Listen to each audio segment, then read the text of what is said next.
You think stepping on hot pavement hurts? Try 70 degrees Celsius. That's the temperature desert sand reaches at midday. Hot enough to fry an egg in minutes. Hot enough to blister skin on contact. Hot enough that most people today couldn't stand still for 10 seconds without screaming. And yet, when necessity demanded it, the Bedouins walked barefoot, miles across a furnace that could melt the soles right off modern hiking boots. No hopping, no cursing, no panic, just measured, deliberate steps across terrain that treated exposed flesh like kindling. They moved through landscapes that killed the unprepared, and they did it in silence, as if the sand beneath their feet was merely warm, not scalding. How? It wasn't magic. It wasn't some genetic immunity to pain. It was something far more impressive, a combination of biology, physics, and decades of adaptation. Knowledge passed down through generations, refined in one of Earth's most unforgiving classrooms. Most Bedouins wore sandals. Camel hide, goat leather, whatever material they could craft from the animals that sustained them. Simple designs, flat soles, minimal straps, built to last and easy to repair. These sandals were their primary defense against the desert's assault. Practical, durable, essential, but sandals wore through. Leather cracked under relentless sun. Straps broke at the worst moments. And when you're days from the nearest settlement, when water is more precious than gold, when every ounce you carry determines whether you live or die, sometimes you couldn't afford to carry spare footwear. Sometimes the sandals failed and couldn't be fixed. Sometimes the choice was simple: walk barefoot or stay still and die. So they walked, and they survived. Because the Bedouins understood something most people never learn: you don't conquer the desert. You don't overpower it. You don't trick it or fight it. The sand, the heat, the sun, they're always stronger. But they follow rules, physics, patterns. And if you learn those rules, if you adapt your body and your movement to work within them instead of against them, you can walk across fire. The secret started with skin. Not technique. Not mental toughness. Skin. The first defense wasn't in how they walked. It was in what they'd become. Calluses. That's where it began. Thick, hardened layers of skin on the soles of the feet. Epidermis that had been compressed and toughened through years of barefoot contact with stone, sand, and thorn. Not the soft, decorative calluses you get from wearing uncomfortable shoes for a week. Real armor. Several millimeters thick in places.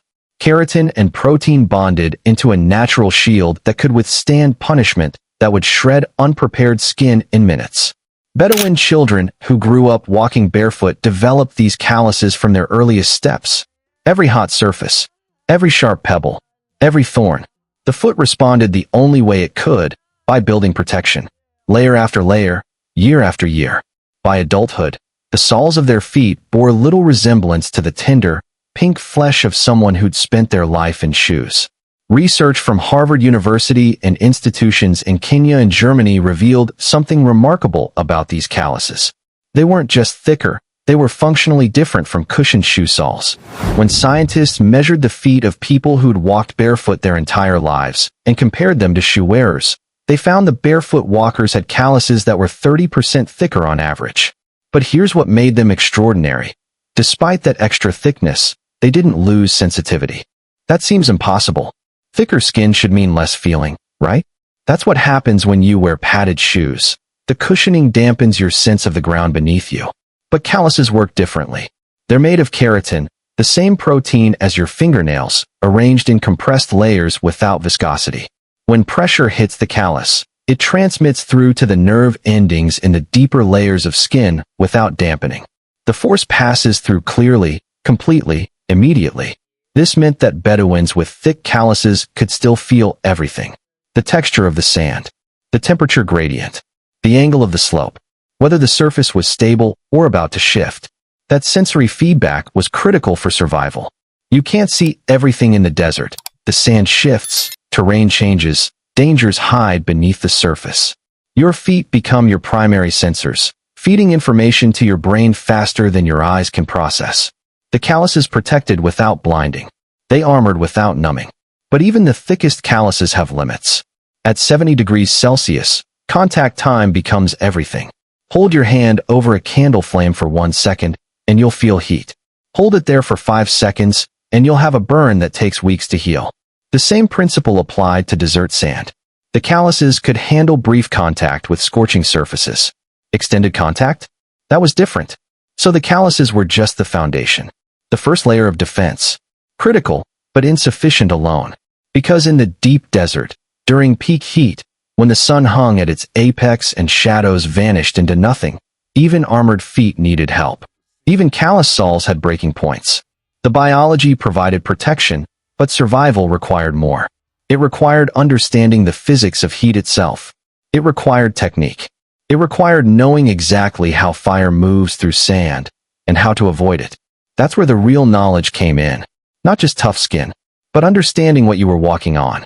Understanding that sand isn't a uniform surface with one temperature. It's a gradient. A layered system where heat concentrates at the top and dissipates with depth. Most people never think about it. They feel the burning surface and assume it goes deep. But the Bedouins knew better. They knew that beneath every scorching top layer, cooler sand waited. They knew that temperature could drop by half in just a few centimeters. And they knew how to reach that cooler layer, how to walk through the fire instead of on it. The biology gave them armor, but the physics gave them a way forward. The surface of desert sand at midday can hit 70 degrees Celsius. Just beneath that, 5, maybe 10 centimeters down, the temperature drops to 40. Another 10 centimeters deeper, and it's down to 30. The scorching heat exists only in the thin top layer, the grains that have been baking directly under the sun for hours. Below that, the sand is merely hot, uncomfortable, but survivable. The Bedouins understood this gradient instinctively, the same way you understand that putting your hand near a fire feels different than putting it in the fire. Sand has low thermal conductivity. It's an insulator, trapping air between grains. That air slows heat transfer, creating distinct temperature layers. When sunlight pounds the surface, the top layer absorbs and holds that heat. But it doesn't penetrate quickly into the depths below. The result is a fierce surface temperature sitting atop progressively cooler layers. This wasn't theoretical knowledge for the Bedouins. It was tactical information, survival data. When barefoot walking became necessary, they used it. Instead of placing their full weight on the burning top layer, they moved through it. Each step involved a slight digging motion, the foot pushing through the hottest grains to make contact with the cooler sand beneath. It looked like a shuffle. Part step, part kick. The toe would make initial contact, then the foot would drive forward and down slightly, displacing the surface layer and reaching the more bearable temperature below. It wasn't a march. It wasn't a confident stride. It was a calculated movement that minimized contact with the worst of the heat while maintaining forward progress. Quick, light steps. Never a heavy, planted stance. The goal wasn't to walk on the sand. It was to barely touch it. To skim across the surface the way a stone skips across water. Timing mattered as much as technique. The longer your foot stayed in contact with hot sand, the more heat transferred to your skin.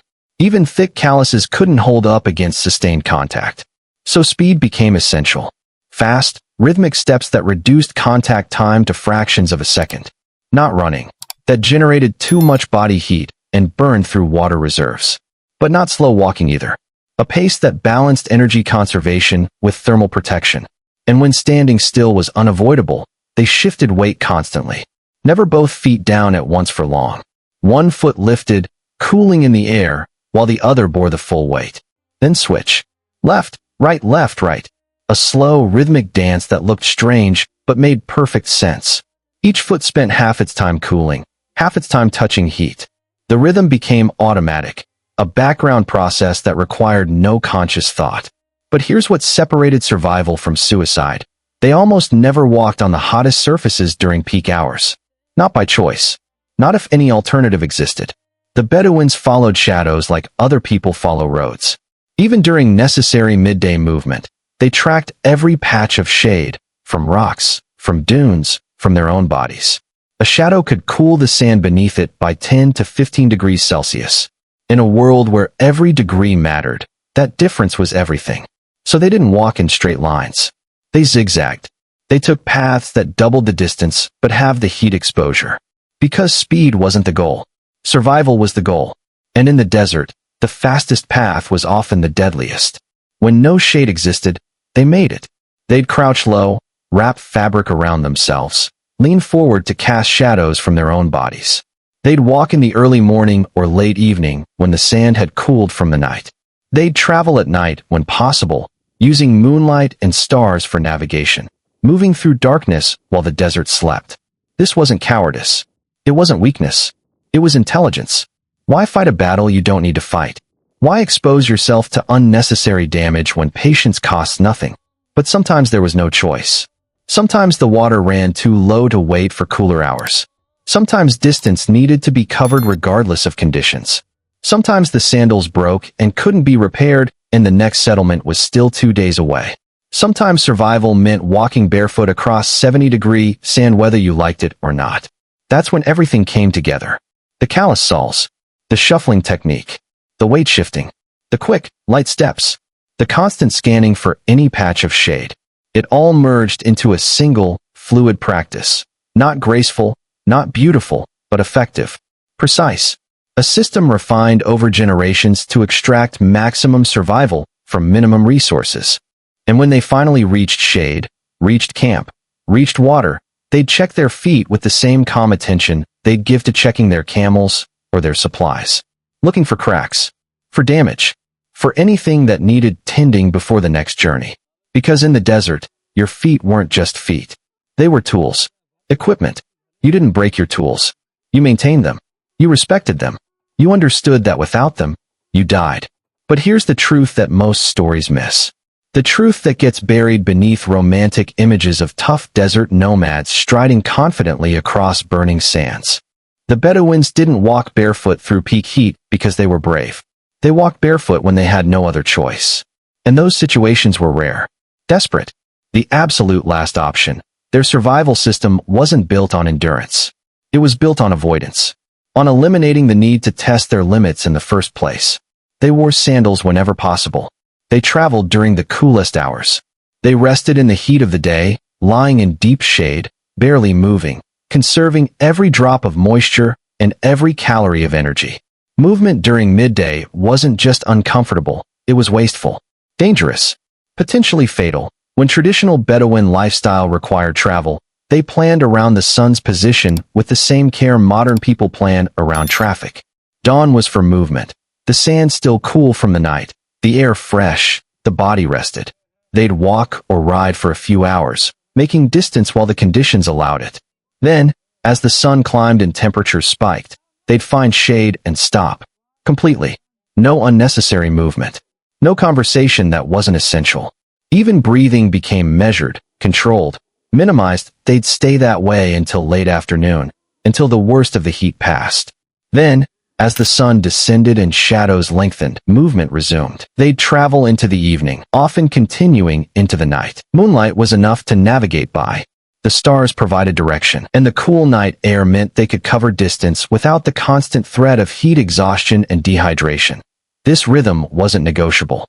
It wasn't preference or tradition or cultural quirk. It was physics and biology translated into behavior. The desert dictated the schedule, and survival meant accepting that dictation without complaint.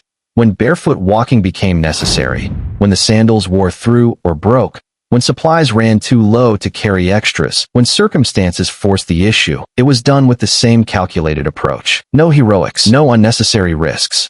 They'd walk during the coolest available hours, following every shadow, using the shuffling technique to minimize contact with hot surfaces, and they'd move with purpose but without haste. Fast enough to make progress, slow enough to conserve resources, and they treated the experience as a problem to be managed, not an ordeal to be endured. If they stepped on a thorn, they'd stop, use another thorn to dig it out, and continue. No drama. No extended pause. Pain was information, not an emergency. It told you something needed attention. You gave it attention. Then you moved on. Emotional reactions burned energy and water. The desert had no patience for emotion. Their feet weren't superhuman. The calluses weren't invincible. Barefoot walking on superheated sand caused damage. Microscopic cracks in the calloused layers, stress to the deeper tissues, strain on the muscles and tendons that had to work harder to maintain balance on unstable, shifting surfaces.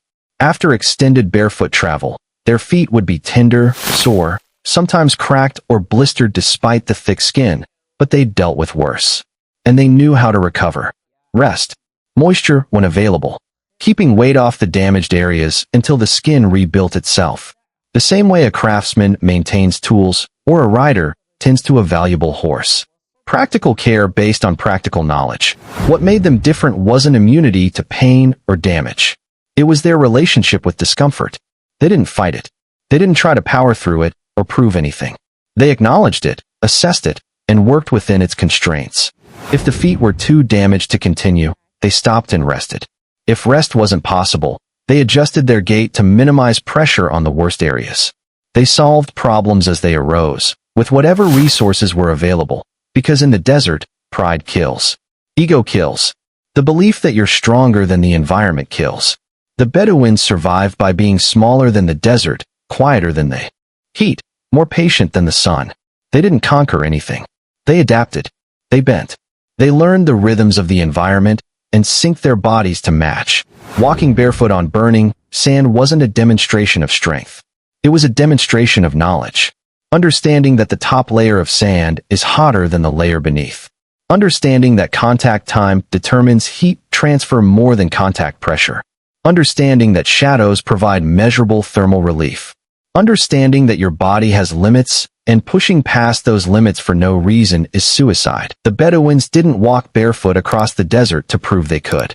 They walked barefoot when circumstances required it, using every piece of biological armor and practical knowledge they possessed to minimize damage and maintain function. They survived because they respected the environment's power, because they adapted to its rules instead of trying to impose their own, because they understood that in the desert, the human body is fragile, temporary, and completely at the mercy of forces it can never control. So, when the sandals broke and the next settlement was 2 days away, and the only choice was to walk or die, they walked. Carefully, methodically, with thick calluses, shuffling steps, weight shifts, shadow following, and a patience that seemed infinite. They walked because they had to, and they survived because they knew exactly how.